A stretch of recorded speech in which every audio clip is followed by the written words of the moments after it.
చూసిండ్రు, మానుకోటలో చూసిండ్రు, అటు పురిలో చూసిండ్రు.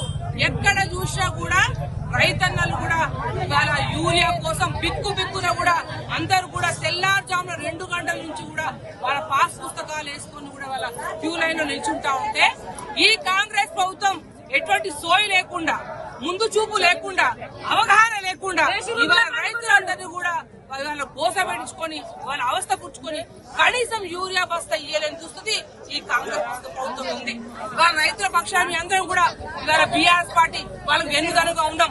కేసీఆర్ గారు 10 ఏళ్లు ముఖ్యమంత్రిగా ఉన్నప్పుడు ఆయన ఒక రైతు కాబట్టి ముందు చూపుతోటి దాదాపు 4 లక్షల మెట్రిక్ టన్నులు దాదాపు కేంద్ర ప్రభుత్వం ఏం చేస్తుందంటే అన్ని రాష్ట్రాలకు యూరియా కేటాయిస్తుంది. కానీ కేసీఆర్ గారు ముందు చూపుతో ఎక్కడైతే అవసరం లేని చోట యూరియాని తీపించుకొని మాట్లాడి ఇక్కడ వ్యవసాయ శాఖ మంత్రులు పంపించి ప్రస్తుతానికి ఎవరైతే కాంగ్రెస్ పార్టీలో పోచారం శ్రీనివాస్ రెడ్డి గారు ఆ రోజు వ్యవసాయ శాఖ మంత్రి అప్పుడు కేసీఆర్ గారు ముందు చూపుతో అక్కడ కేంద్ర మంత్రులతో మాట్లాడి 4 లక్షల మెట్రిక్ టన్నులు అంటే తెలంగాణ రాష్ట్రంలో అవసరం కంటే ఎక్కువ యూరియా ఏ రైతన్నా కూడా రోడ్ ఎక్కకుండా ధర్నా చేయకుండా కూడా యూరియా 10 ఏళ్లలో పంచిన దాఖలాలుగా జ్ఞాపకం చేస్తా ఉన్నా.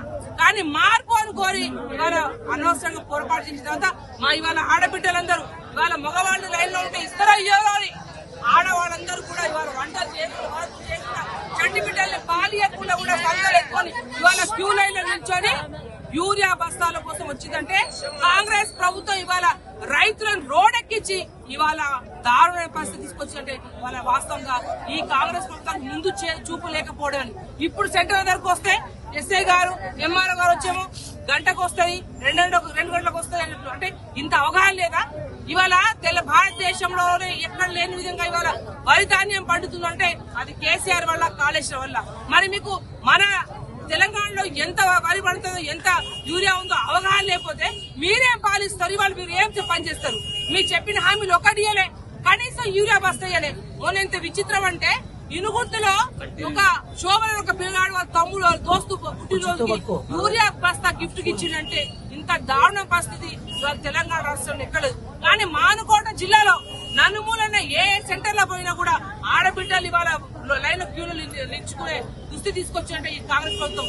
వాళ్ళ దిక్కుమాలిన ఆలోచన లేకుండా, అవగాహన లేకుండా సరి అయిన టైంలో ఇవాళ యూరియా పంపిణీ చేసి ఉంటే ఇంతమంది రోడ్డెక్కి మేము ఇవాళ ధర చేసే పరిస్థితి లేకుండా ఉండే. ఇప్పటికైనా మేల్కోండి. ఏదో టీవీలో స్కోరించుకుంటూ రేపు వస్తుంది మాపు వస్తుంది కాదు. రైతు పొలాలంతా ఆగమైన తర్వాత మీరు ఇస్తే ఎవరు కావాలి?